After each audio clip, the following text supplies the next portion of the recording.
Ini yang kadang-kadang masyarakat lupa. Kita sudah memberi bantuan besar-besaran untuk menjaga daya beli dan stabilitas sosial politik dan juga menjaga stabilitas perekonomian yang sangat menjaga disiplin fiskal. Hal tersebut tercermin dari defisit senantiasa dijaga di bawah 3% PDB dan rasio utang terkendali di bawah 60% PDB. Jadi di tengah tekanan harga minyak yang tinggi, kita tetap menjaga tadi harga defisit ke PDB-nya di bawah 3%. Untuk tahun 2025 kita bisa tekan di bawah 3%, di 2,81%. Sebelumnya kita umumkan 2,9, ternyata lebih bagus daripada 2,9 ke 2,81. Untuk 2026 juga di tengah kenaikan beban pembayaran subsidi BBM dan listrik, kita masih bisa menekan defisitnya di bawah 3%. Kita desain sekarang mendekati 2,9 atau lebih rendah lagi. Saya yakin kalau harga minyak dunia turun ke bawah ke level yang sebelumnya di paruh kedua tahun ini, defisit kita akan bisa diturun ke bawah 2,9. Dan kalau diperlukan itu mungkin memberikan ruang kepada kita untuk sedikit memperkuat perekonomian daerah tergantung petunjuk Bapak Presiden nanti. Jadi ruang kita ada sebetulnya, tapi itu semua tergantung Bapak Presiden.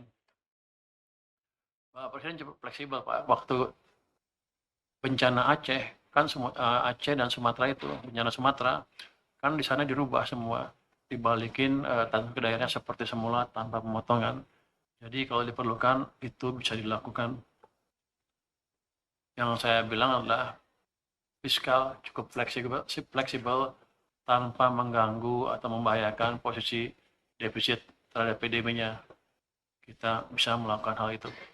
Tapi tentunya tidak bisa kalau semuanya minta naik, karena kan keadaan seperti ini.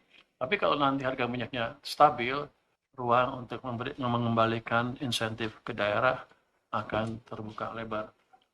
Gantung beliau sama pimpinan di atas. Bisa kan? Saya bayar.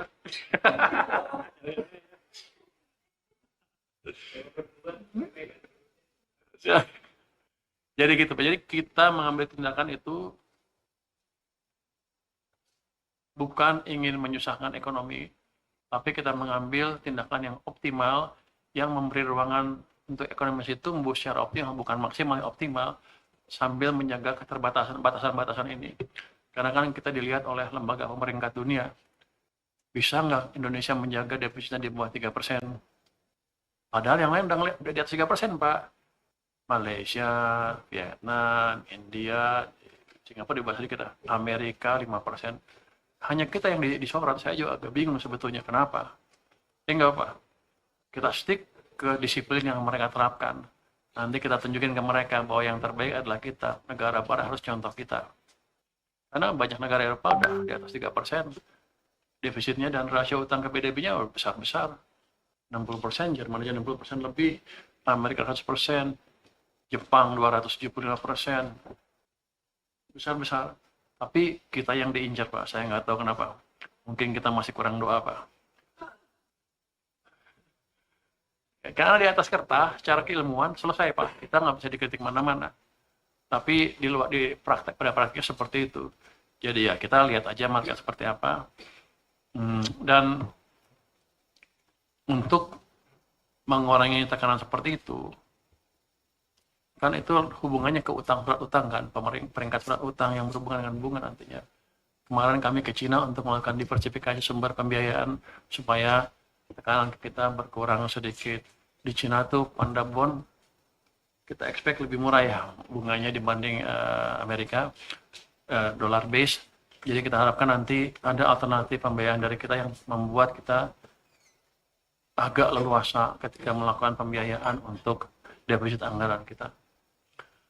Next, kami menyadari hingga saat ini perekonomian global masih bergerak sangat dinamis. Untuk itu, kebijakan fiskal senantiasa dijaga tetap responsif dan antisipatif untuk memitigasi ketidakpastian, antara lain melalui 9 kebijakan strategis. Yang pertama, menjaga stabilitas harga BBM bersubsidi. Yang kedua, menjaga stabilisasi harga pangan. Yang ketiga, menjaga pasokan energi dan stok beras pada level yang aman. 1, 2, 3 ini orang-orang melihat seperti sesuatu yang wajar aja. Padahal ini dampaknya ke anggaran cukup besar. Jadi pemerintah sudah menganggarkan uang untuk harga BBM, harga pangan, dan energi untuk menjaga daya beli masyarakat. Ini yang kadang-kadang masyarakat lupa. Kita sudah memberi bantuan besar-besaran untuk menjaga daya beli dan stabilitas sosial politik dan juga menjaga stabilitas perekonomian. Memang tidak sempurna, tapi dalam keadaan seperti sekarang, kan emang ada keterbatasan, kita nggak bisa ngasih semuanya tanpa membahayakan fiskal kita. Kemudian keempat, kita menjaga defisit fiskal dengan mengendalikan defisit di bawah 3% PDB. Mendorong efisiensi dan refocusing belanja. Yang keenam, optimalisasi pendapatan berbasis SDA sekaligus menjaga stabilitas makro antara lain melalui pengaturan devisa hasil ekspor dan perbaikan tata kelola ekspor SDA strategis. Yang ketujuh, memberikan paket stimulus untuk menjaga daya beli, keberlanjutan usaha, dan menopang pertumbuhan.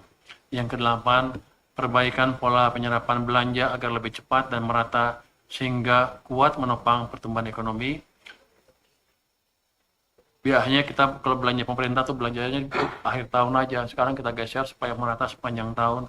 Makanya di awal tahun ketika belanjanya kencang, defisitnya agak tumbuh besar. Normal karena pajaknya belum masuk.